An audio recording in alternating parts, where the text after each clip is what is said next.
Hey everyone, and welcome back to the channel. Despite being the creator of demons in the anime, Muzan Kibutsuji generally feels repulsed by his own creations. Muzan has a few favorite demons among the 12 Kazuki, like Rui, Gyutaro, and Akaza. However, evidence from the manga suggests that Muzan strongly dislikes the Upper Moon too, Doma. Muzan isn't hesitant to eliminate demons he doesn't favor, even if they're part of the 12 Kazuki. The question arises, how did Doma, despite not being Muzan's favorite, rise to the rank of Upper Moon 2? Why hasn't Muzan killed Doma? What was Doma's backstory? And how did Doma meet his end? We'll explore all of this in today's video, so make sure to stick around until the end. And just a little forewarning, this video does contain spoilers for Demon Slayer, so if you haven't caught up with the latest episodes, then watch at your own risk. Who is Doma?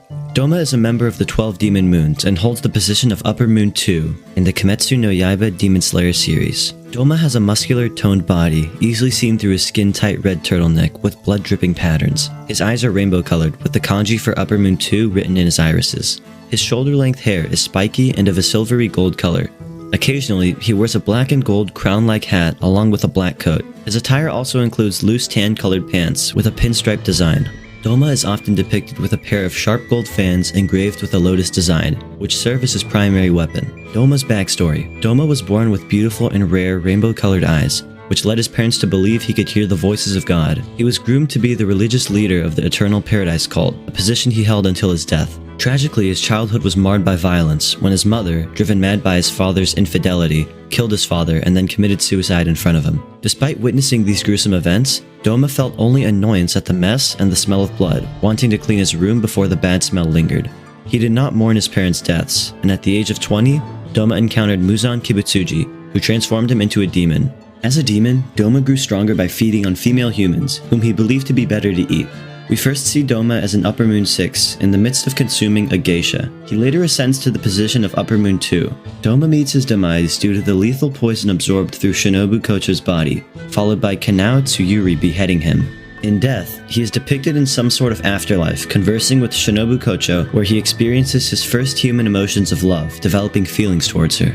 Doma's unique behavior. Doma's peculiar behavior sets him apart. Despite his polite demeanor, he tends to make enemies wherever he goes. Akaza, for instance, resents Doma's rapid rise in rank despite joining the 12 Kazuki after him. Even Kokushibo treats Doma as a subordinate, and Nakime rejects his romantic advances, adding to his frustrations. Doma's incompetence is evident when Muzan questions the higher-ranking demons for their failure to eliminate the Demon Slayer core and Blue Spider Lily. Doma's lack of investigative skills and poor judgment illustrate his shortcomings. Despite being one of the strongest demons, he fails to maintain composure during meetings, leading to clashes with Akaza. Balanced expectations. Muzan Kibutsuji might seem like someone who would eliminate anyone who annoys him greatly. However, oddly enough, Doma is left untouched. Doma, as the Upper Moon 2 demon, holds his own sect called the Eternal Paradise Faith, where he consumes his followers so they can merge with him and live eternally. His habit of consuming women likely contributed to his rapid ascent in power, as he once remarked to Akaza that women provided better sustenance for demons due to their ability to bear children. Doma's formidable strength as the second highest ranking member of the Kazuki is likely what shields him from Muzan's murderous impulses. In contrast, Akaza refrains from harming or feeding on women. Being one of Muzan's favorite demons, Muzan grants Akaza a special exemption from harming women, which serves as a personal boundary for Akaza. Why does Doma remain alive despite Muzan's hatred? Muzan spared Doma because of his extraordinary capabilities, despite Muzan's disdain. Doma's demeanor of calmness, coupled with his knack for mockery, likely influenced Muzan's decision. Towards the end of the Swordsmithing Village Arc in the manga, Muzan admits that he never intended to create other demons initially. His goal was to transform into a demon capable of withstanding sunlight. Consuming such a powerful demon as Doma could have potentially granted Muzan the strength he sought, fulfilling his desire to become an invincible being. Therefore, Muzan refrained from killing Doma, fearing the loss of such a potent asset. Muzan likely believed that Doma could eventually reach a level of power to survive sunlight, making him too valuable to dispose of. Why Muzan spares Doma despite his potential threat is a question worth considering.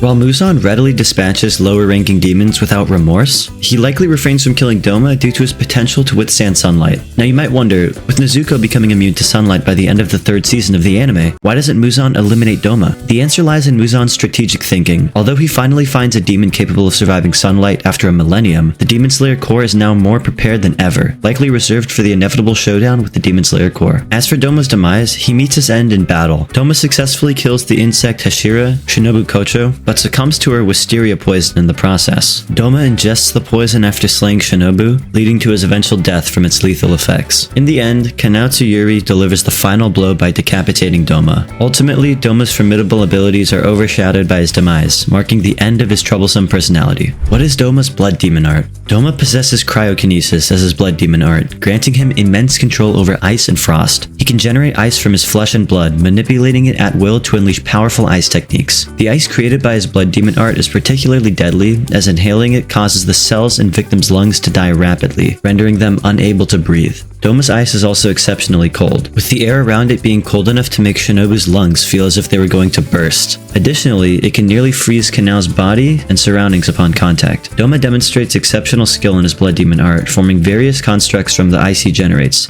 such as frost lotuses, stalagmites, icy air clouds, and even miniature ice clones of himself capable of employing the same techniques as him. He can also use the ice as additional appendages, like when he creates ice vines to suspend himself from the ceiling while engaging in combat. In battle, Doma combines his cryokinetic abilities with his Tessenjutsu, infusing his fan attacks with ice and frost. He prefers to create frost lotuses and crystal-like ice shards using his blood demon art. Who killed Doma? Doma enters the story as an extremely strong demon, belonging to Muzan's 12 Kazuki, with the rank of upper rank 2, making him the second most powerful demon in the group. Kokushibo, Yorichi's brother, holds the top spot. Doma's striking rainbow eyes and pure white hair marked him as extraordinary from birth. He became the religious leader of the Heavenly Faith cult and still holds that position today. When Doma was young, his mother suffered a severe mental breakdown. Furious over his father's many affairs within their cult, she fatally stabbed him before taking her own life with poison. Despite witnessing this violent act, Doma only felt annoyance at the blood and mess it created, and repulsion at the strong smell of blood. He simply wanted to air out the room before the smell got stuck in the furniture. When he turned 20, Doma met Muzan Kibutsuji, who transformed him into a demon. Because he drank a lot of Muzan's blood during the transformation, Doma became an incredibly strong demon. Even though he appeared later in the story, Doma played a crucial role in the lives of several characters. For instance, Inosuke's mother fled her abusive husband and joined Doma's cult, seeking refuge. Doma accepted her due to her beauty, but later killed her husband and his mother when they pursued her. However, when Inosuke's mother understood the truth, she fled, rescuing Inosuke, but sadly met her end at the hands of Doma. He also discovered Gyatoro and Ume, transferring them into demons known as Gyatoro and Daki, and brought them into the 12 Kazuki. Additionally, he fought and gravely wounded Kanei Kocho, the flower Hashira, although he couldn't devour her due to the sunrise. After Kanei's death, her sister died, amplifying the force of her strike like a pair of scissors, enabling her to sever Doma's head. Meanwhile, the statue unleashes a frigid snowstorm, partially freezing Kanao's back in the process. In his final moments, Doma feels a sense of humiliation for being defeated by a group of seemingly weak hunters. Despite his efforts, he attempts to regenerate his head like Akaza, but fails, coming to terms with his imminent demise. As he faces death, memories flood back to his childhood, recalling his father's lecherous behavior and how he established the cult to indulge in his desires, only for his mother to discover the truth. This is what led to her murdering him before taking her own life by ingesting poison. After their demise, the heads of Doma and Shinobu engage in conversation. Shinobu confesses to Doma her regret for not being able to assist her comrades in the battle against Muzan, though she is content with the result.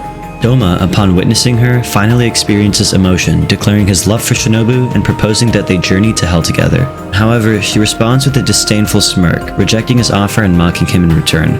And so, Doma met his end. It was a somewhat fitting demise for such a despicable demon, not only because it was excruciatingly painful, but also because even in death, he faced rejection, denied what he desired. Unlike many demons in this story, with touching backstories marked by tragedy, Doma was inherently vile both as a human and as a demon. His transformation brought little change beyond enhancing his powers. He remained wicked from the outset, with no redemption in sight. And that's all for today, guys. Thanks for watching and joining me on this adventure. If you enjoyed the video, don't forget to give it a thumbs up and subscribe to the channel for more exciting content. Remember to keep exploring and dreaming big. We'll see you guys in the next video. Take care and bye for now.